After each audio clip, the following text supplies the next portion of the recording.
प्रसन्नाङ्गरागं प्रभाकाञ्चनाङ्गं जगद्भीतिशौर्यं तुषाराद्रिधैर्यम् तृणीभूतहेतिं रणोद्यद्विभूतिं भजे वायुपुत्रं पवित्राप्तमित्रम् भजे पावनं भावनानित्यवासं भजे बालभानुं प्रभाचारुभासं भजे चन्द्रिकाकुन्दमन्दारहासं भजे सन्ततं रामभूपालदासं भजे लक्ष्मणप्राणरक्षातिदक्षं भजे तोषितानेकगीर्वाणपक्षम् भजे घोरसङ्ग्रामसीमाहताक्षं भजे रामनामातिसम्प्राप्तरक्षम् कृताभीलनादं क्षितिक्षिप्तपादं घनक्रान्तभृङ्गं कटिस्थोरुजङ्घम् वियद्व्याप्तकेशं भुजाश्लेषितास्मं जयश्रीसमेतं भजे रामदूतम् चलद्वालघातं भ्रमच्चक्रवालं कठोराट्टहासं प्रभिन्नाब्जजाण्डम् महासिंहनादाद्विशीर्णत्रिलोकं भजे आञ्जनेयं प्रभुं वज्रकायम् रणे भीषणे मेघनादे सनादे सरोषे समारोपिते मित्रमुख्ये खगानां घनानां सुराणां च मार्गे नतं तं वहं तं हनुमन्तमीडे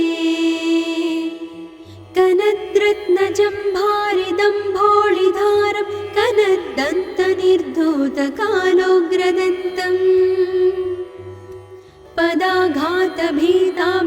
पदाघातभीताब्धिभूताधिवासं रणक्षोणिदक्षं भजे पिङ्गळाक्षम् महाग्राहपीडा महोत्पातपीडा महारोगपीडा महातीव्रपीडा हरत्यासुते पादपद्मानुरक्तो नमस्ते कपिश्रेष्ठ रामप्रियो यः सुधा सिन्धुमुल्लङ्घ्य नाथोग्रदीप्तः सुधा चौषधीस्ता प्रगुप्तप्रभावः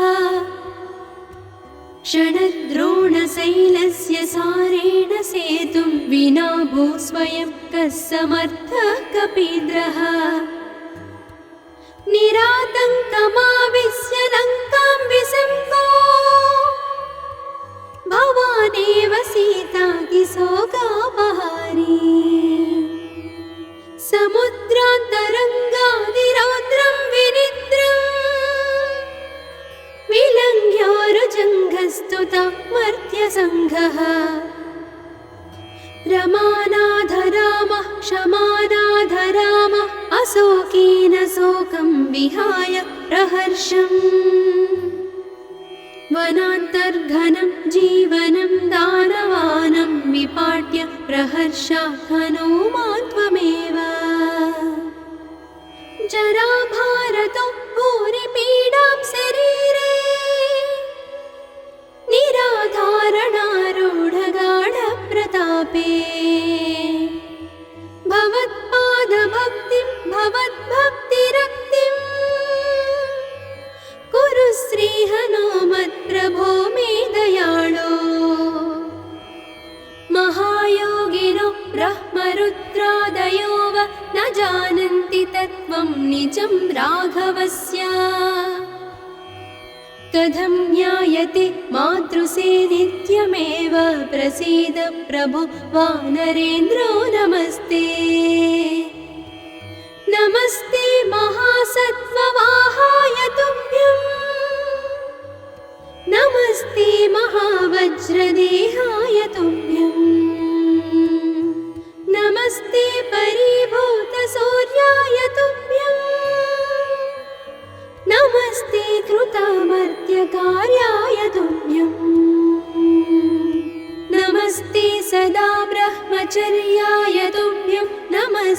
सदा वायुपुत्राय तुभ्यम्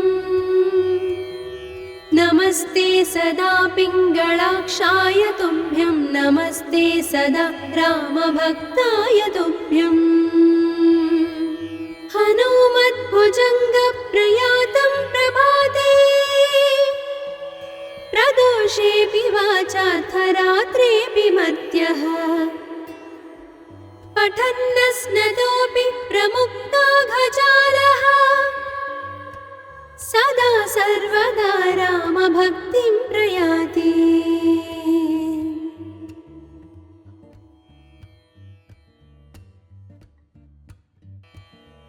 प्रसन्नाङ्गरागं प्रभाकाञ्चनाङ्गं जगद्भीतिशौर्यं तुषाराद्रिधैर्यम् तृणीभूतहेतिं रणोद्यद्विभूतिं भजे वायुपुत्रं पवित्राप्तमित्रम् भजे पावनं भावनानित्यवासम् भजे बालभानुं प्रभाचारुभासम् भजे चन्द्रिकाकुन्दमन्दारहासम् भजे सन्ततं रामभूपालदासम् भजे लक्ष्मणप्राणरक्षातिदक्षं भजे तोषितानेकगीर्वाणपक्षम् भजे घोरसङ्ग्रामसीमाहताक्षं भजे रामनामातिसम्प्राप्तरक्षम् कृताभीलनादं क्षितिक्षिप्तपादम्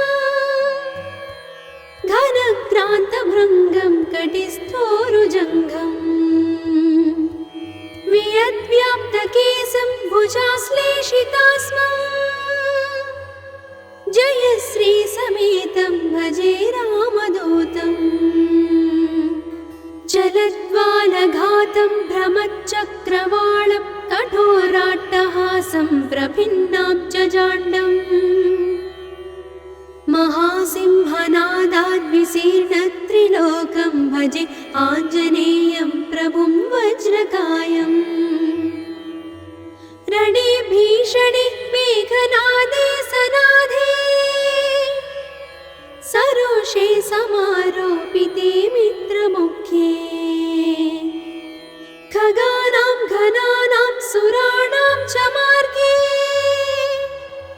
नतं तं वहं तं हनुमन्तमीडे कनद्रत्नजम्भारिदम्भोळिधारं कनद्दन्तनिर्धूतकालोग्रदन्तम् पदाघातभीताब्धिभूताधिवासं रणक्षोणिदक्षं भजे पिङ्गळाक्षम् महाग्राहपीडा महोत्पातपीडा महारोगपीडा महातीव्रपीडा हरत्यासुते पादपद्मानुरक्तो नमस्ते कपिश्रेष्ठ रामप्रियो यः सुधा सिन्धुमुल्लङ्घ्य नाथोग्रदीप्तः सुधा चौषधीस्ता प्रगुप्तप्रभावः षडद्रोणशैलस्य सारेण सेतुं विना भूस्वयं कः समर्थः कपीन्द्रः निरातङ्कमाविश्य लङ्कां विसङ्गो भवानेव सीतातिशोकापहारी समुद्रान्तरङ्गादिरौद्रं विनिद्रम् विलङ्घ्योरुजङ्घस्तुता मर्त्यसङ्घः रमानाथ रामः क्षमानाथ रामः अशोकेन शोकं विहाय प्रहर्षम् वनान्तर्घनं जीवनं दानवानं विपाट्य प्रहर्षात् हनुमान् त्वमेव जराभारतो भूरिपीडां शरीरे निराधारणारूढगाढप्रतापे भवत्पादभक्तिं भवद्भक्ति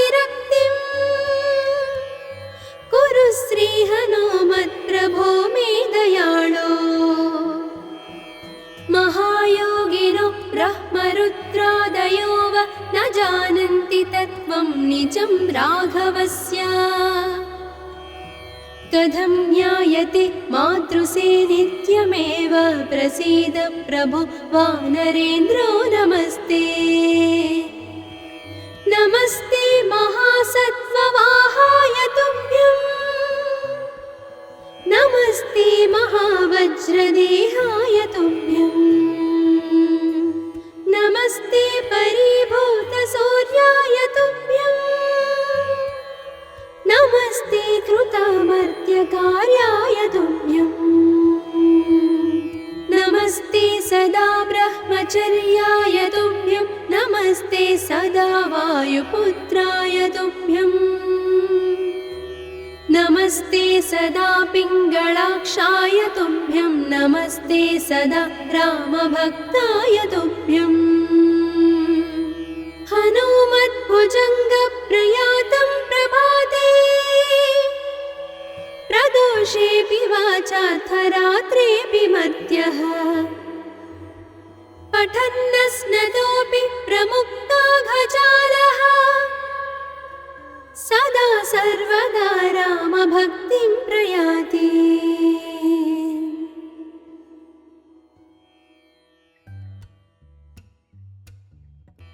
प्रसन्नाङ्गरागं प्रभाकाञ्चनाङ्गं जगद्भीतिशौर्यं तुषाराद्रिधैर्यं तृणीभूतहेतिं रणोद्यद्विभूतिं भजे वायुपुत्रं पवित्राप्तमित्रम् भजे पावनं भावनानित्यवासं भजे बालभानुं प्रभाचारुभासं भजे चन्द्रिकाकुन्दमन्दारहासं भजे सन्ततं रामभूपालदासं भजे लक्ष्मणप्राणरक्षातिदक्षं भजे तोषितानेकगीर्वाणपक्षम् भजे घोरसङ्ग्रामसीमाहताक्षं भजे रामनामातिसम्प्राप्तरक्षम् कृताभीलनादं क्षितिक्षिप्तपादं घनक्रान्तभृङ्गं कटिस्थोरुजङ्घम् वियद्व्याप्तकेशं भुजाश्लेषितास्मम् जय श्री समेतं भजे रामदूतं चलद्वालघातं भ्रमच्चक्रवालं कठोराट्टहासं प्रभिन्नाब्जजाण्डम् महासिंहनादाद्विशीर्णत्रिलोकं भजे आञ्जनेयं प्रभुं वज्रकायम् रणे भीषणे मेघनादे सनादे सरोषे समारोपिते मित्रमुख्ये खगानां घनानां सुराणां च मार्गे नतं तं वहं तं हनुमन्तमीडे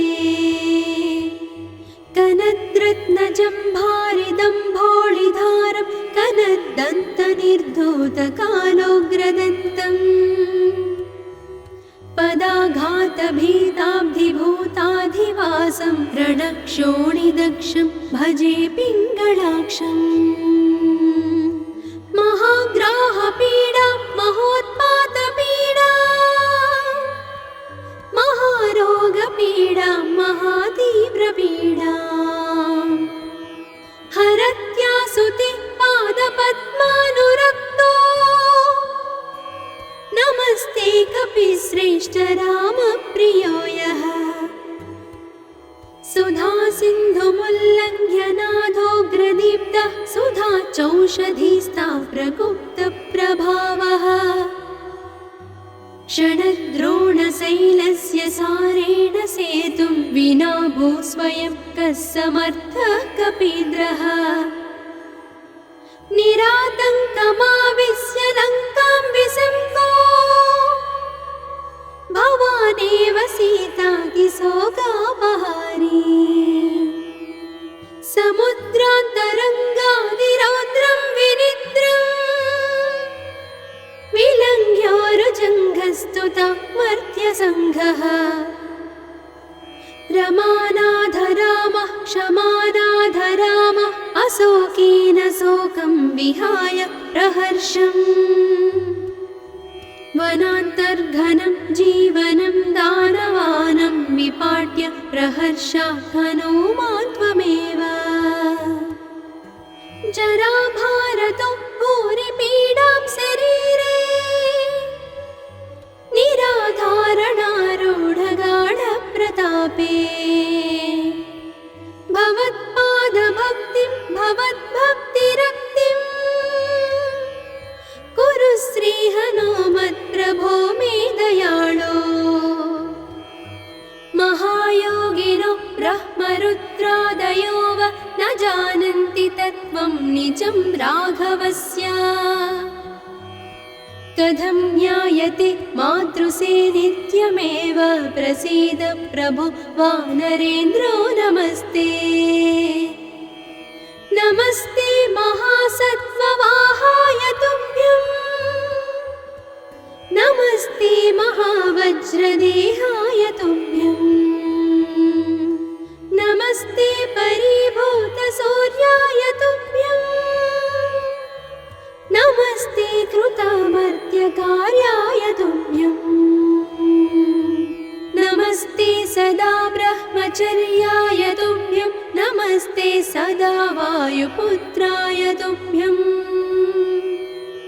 नमस्ते सदा पिङ्गळाक्षाय तुभ्यं नमस्ते सदा रामभक्ताय तुभ्यं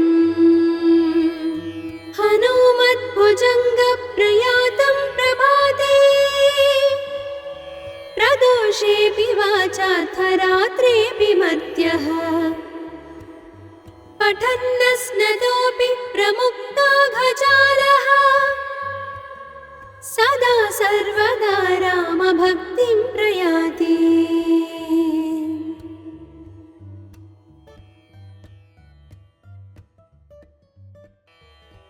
प्रसन्नाङ्गरागं प्रभाकाञ्चनाङ्गं जगद्भीतिशौर्यं तुषाराद्रिधैर्यं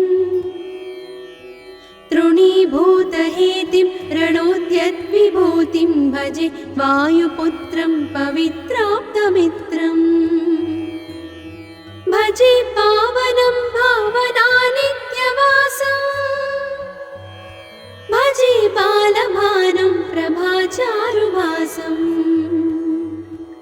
भजे चन्द्रिकाकुन्दमन्दारहासं भजे सन्ततं रामभूपालदासं भजे लक्ष्मणप्राणरक्षातिदक्षं भजे तोषितानेकगीर्वाणपक्षम् भजे घोरसङ्ग्रामसीमाहताक्षं भजे रामनामातिसम्प्राप्तरक्षम् कृताभीलनादं क्षितिक्षिप्तपादं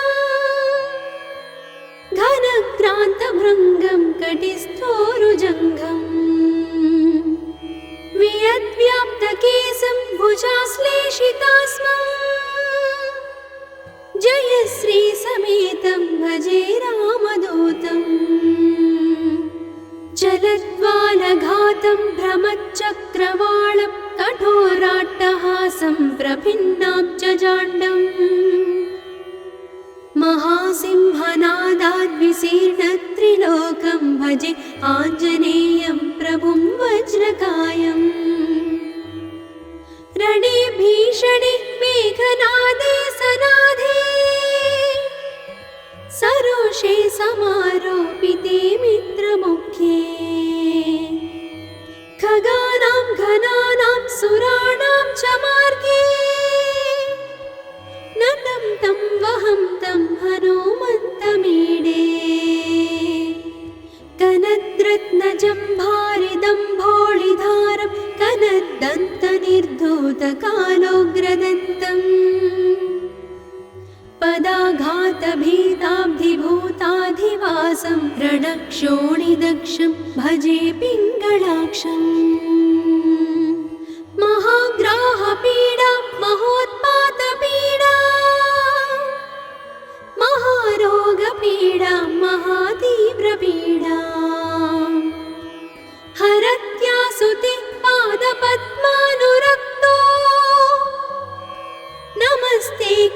कुरुश्रेष्ठ रामप्रियो यः सुधा सिन्धुमुल्लङ्घ्य नादोग्रदीप्तः सुधा चौषधीस्ता प्रगुप्तप्रभावः षडद्रोणशैलस्य सारेण सेतुं विना भू स्वयं कः समर्थः कपीन्द्रः निरातङ्कमाविश्य लङ्कां विसङ्गो भवानेव सीतातिशोकापहारी समुद्रान्तरङ्गादिरौद्रं विनिद्रम् विलङ्घ्योरुजङ्घस्तुता मर्त्यसङ्घः रमानाथ रामः क्षमानाथ रामः अशोकेन शोकं विहाय प्रहर्षम् वनान्तर्घनं जीवनं दानवानं विपाट्य प्रहर्षात् हनूमान् त्वमेव जराभारतो भूरिपीडां शरीरे निराधारणारूढगाढप्रतापे भवत्पादभक्तिं भवद्भक्तिरक्तिं कुरु श्रीहनुमत्प्रभो मे दयाळो महायोगिनो ब्रह्मरुद्रादयो वा न जानन्ति तत्त्वं निजं राघवस्य कथं ज्ञायते मातृसे नित्यमेव प्रसीद प्रभो वानरेन्द्रो नमस्ते नमस्ते महासत्त्ववाहाय तुभ्यं नमस्ते महावज्रदेहाय तुभ्यं नमस्ते परिभूतसूर्याय तुभ्यं नमस्ते कृतामर्त्यकार्याय तुभ्यं नमस्ते सदा ब्रह्मचर्याय तुभ्यं नमस्ते सदा वायुपुत्राय तुभ्यं नमस्ते सदा पिङ्गळाक्षाय तुभ्यं नमस्ते सदा रामभक्ताय तुभ्यं हनुमद्भुजङ्गप्रयातं प्रभाते प्रदोषेऽपि वाचार्थरात्रेऽपि मर्त्यः पठन्नस्नतोऽपि प्रमुक्ताघजालः सदा सर्वदा रामभक्तिं प्रयाति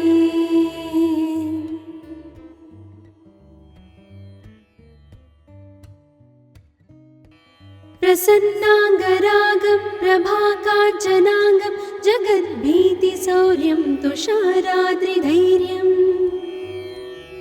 तृणीभूतहेतिं रणोद्यद्विभूतिं भजे वायुपुत्रं पवित्राप्तमित्रम् भजे पावनं भावनानित्यवासं भजे बालभानुं प्रभाचारुभासं भजे चन्द्रिकाकुन्दमन्दारहासं भजे सन्ततं रामभूपालदासं भजे लक्ष्मणप्राणरक्षातिदक्षं भजे तोषितानेकगीर्वाणपक्षम् भजे घोरसङ्ग्रामसीमाहताक्षं भजे रामनामातिसम्प्राप्तरक्षम् कृताभीलनादं क्षितिक्षिप्तपादं घनक्रान्तभृङ्गं कटिस्थोरुजङ्घम् वियद्व्याप्तकेशं भुजाश्लेषितास्मम् जय श्रीसमेतं भजे रामदूतं जलद्वालघातं भ्रमच्चक्रवालं कठोराट्टहासं प्रभिन्नाब्जजाण्डम् महासिंहनादाद्विशीर्णत्रिलोकं भजे आञ्जनेयं प्रभुं वज्रकायम् रणे भीषणे मेघनादे सनादे समारोपिते मित्रमुख्ये खगानां घनानां सुराणां च मार्गे नतं तं वहं तं हनुमन्तमीडे कनद्रत्नजम्भारिदम्भोळिधारं कनद्दन्तनिर्धूतकालोग्रदन्तम्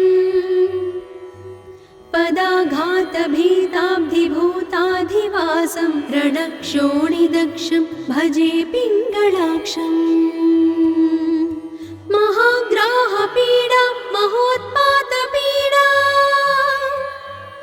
महारोगपीडा महातीव्रपीडा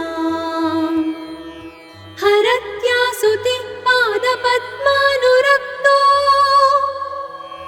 नमस्ते कपिश्रेष्ठ रामप्रियो यः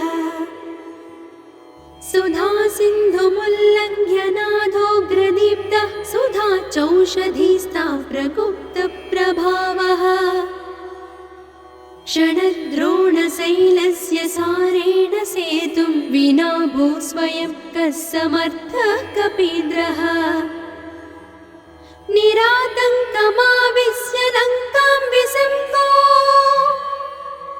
भवानेव सीतातिशोकापहारी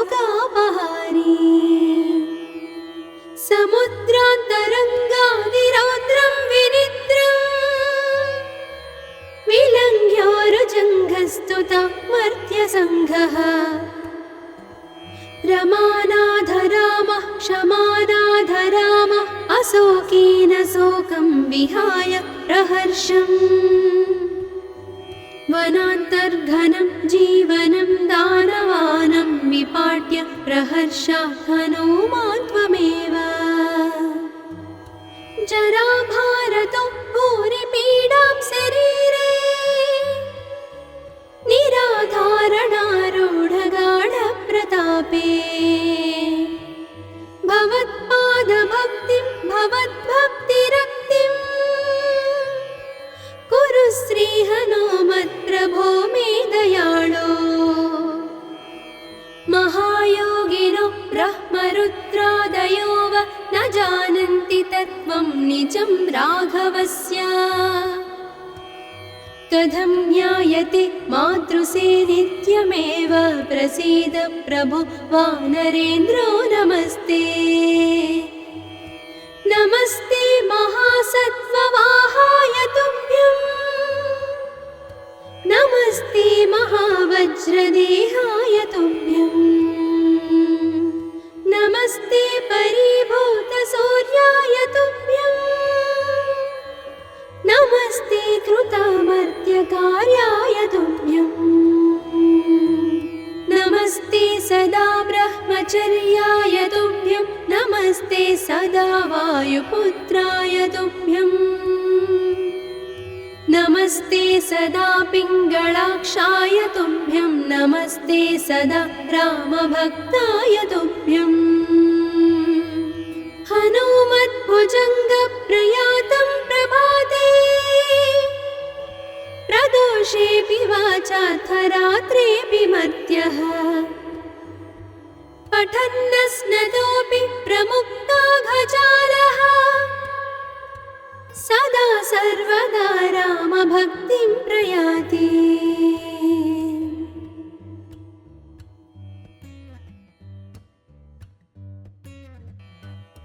प्रसन्नाङ्गरागं प्रभाकाञ्चनाङ्गं जगद्भीतिशौर्यं तुषाराद्रिधैर्यम् तृणीभूतहेतिं रणोद्यद्विभूतिं भजे वायुपुत्रं पवित्राप्तमित्रम् भजे पावनं भावनानित्यवासं भजे बालभानुं प्रभाचारुभासं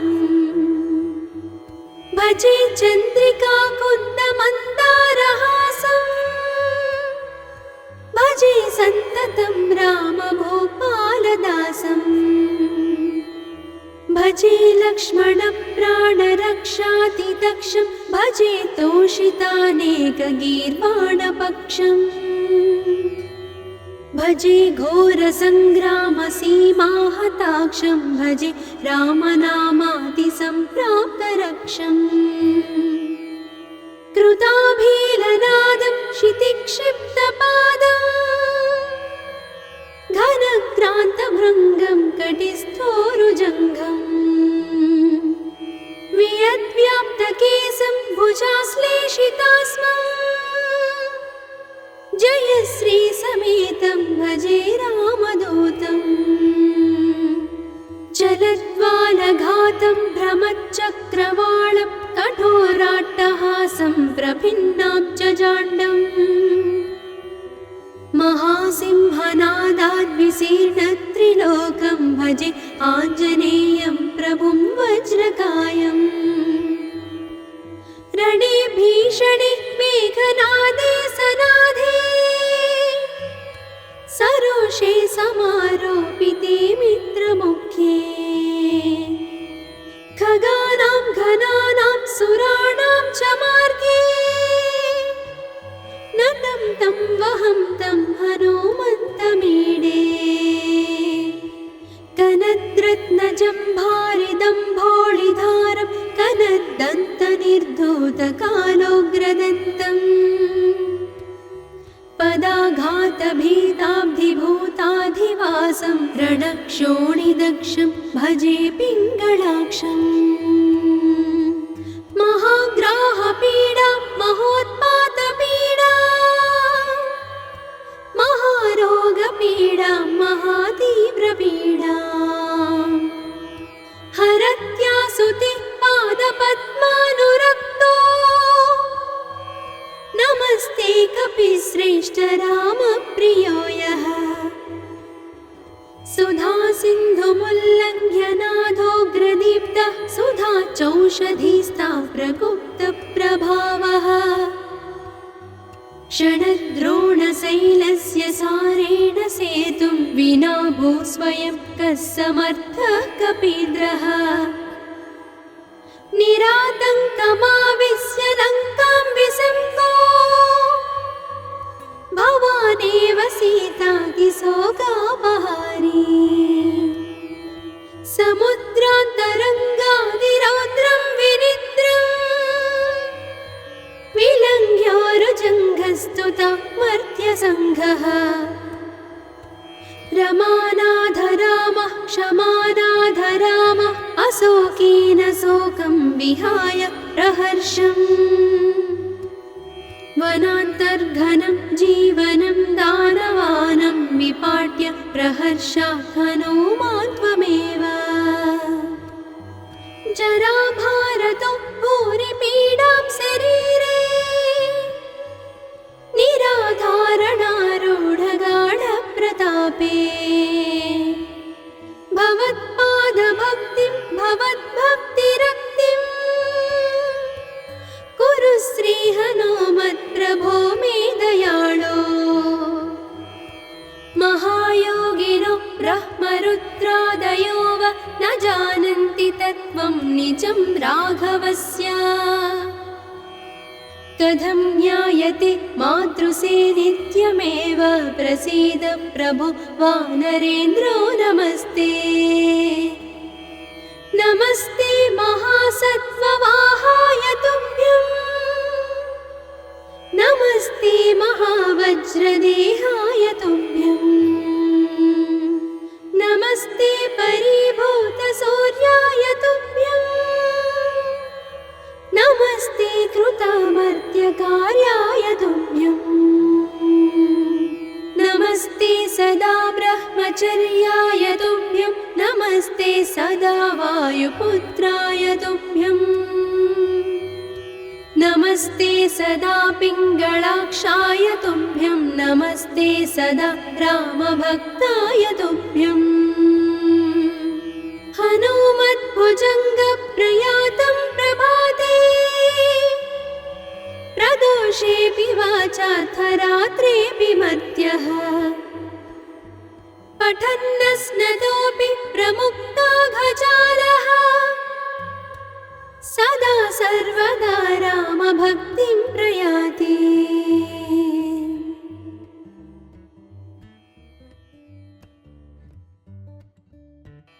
प्रसन्नाङ्गरागं प्रभाकाञ्चनाङ्गं जगद्भीतिशौर्यं तुषाराद्रिधैर्यम्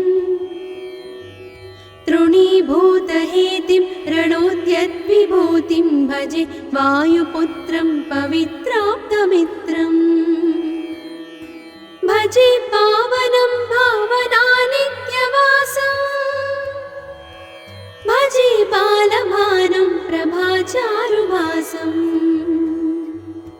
भजे चन्द्रिकाकुन्दमन्दारहासम् भजे सन्ततं रामभूपालदासम् भजे लक्ष्मणप्राणरक्षातिदक्षं भजे तोषितानेकगीर्वाणपक्षम् भजे घोरसङ्ग्रामसीमाहताक्षं भजे रामनामातिसम्प्राप्तरक्षम् कृताभीलनादं क्षितिक्षिप्तपादम् घनक्रान्तभृङ्गं कटिस्थोरुजङ्घम् वियद्व्याप्तकेशं भुजाश्लेषितास्मम् जयश्रीसमेतं भजे रामदूतम्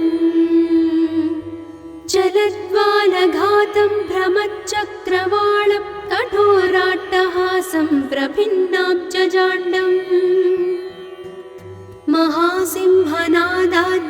महासिंहनादाद्विशीर्णत्रिलोकं भजे आञ्जनेयं प्रभुं वज्रकायम्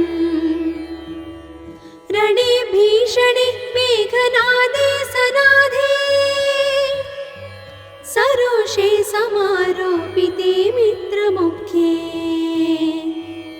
खगानां घनानां सुराणां च मार्गे नतं तं वहं तं हनुमन्तमीडे कनद्रत्नजम्भारिदम्भोळिधारं कनद्दन्तनिर्धूतकालोग्रदन्तम् पदाघातभीताब्धिभूताधिवासं रणक्षोणिदक्षं भजे पिङ्गळाक्षम् महाग्राहपीडा महोत्पातपीडा महारोगपीडा महातीव्रपीडा हरत्यासुते पादपद्मानुरक्तो नमस्ते कपिश्रेष्ठ रामप्रियो यः सुधा सिन्धुमुल्लङ्घ्य नाथोग्रदीप्तः सुधा चौषधीस्ता प्रगुप्तप्रभावः षडद्रोणशैलस्य सारेण सेतुं विना भूस्वयं कः समर्थः कपीन्द्रः निरातङ्कमाविश्य लङ्कां विसम्पो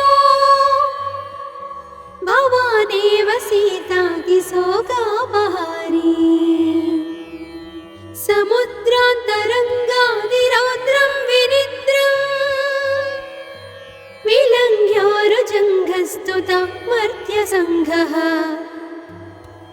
रमानाथ रामः क्षमानाथ रामः अशोकेन शोकं विहाय प्रहर्षम् वनान्तर्घनं जीवनं दानवानं विपाट्य प्रहर्षात् हनूमान् त्वमेव जराभारतो भूरिपीडां शरीरे निराधारणारूढगाढप्रतापे भवत्पादभक्तिं भवद्भक्तिरक्तिं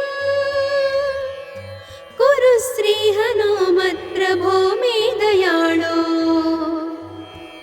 महायोगिनो ब्रह्मरुद्रादयो वा न जानन्ति तत्त्वं निजं राघवस्य कथं ज्ञायते मातृसे नित्यमेव प्रसीद प्रभो वानरेन्द्रो नमस्ते नमस्ते महासत्त्ववाहाय तुभ्यम् नमस्ते महावज्रदेहाय तुभ्यम्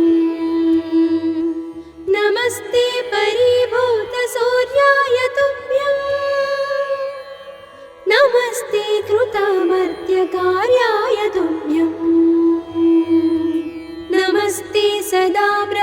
परिचर्याय तुभ्यं नमस्ते सदा वायुपुत्राय तुभ्यम्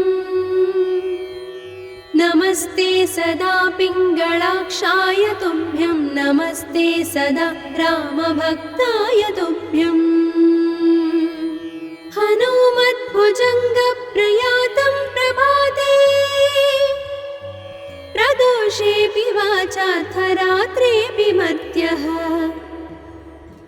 पठन्नस्नतोऽपि प्रमुक्ताघजालः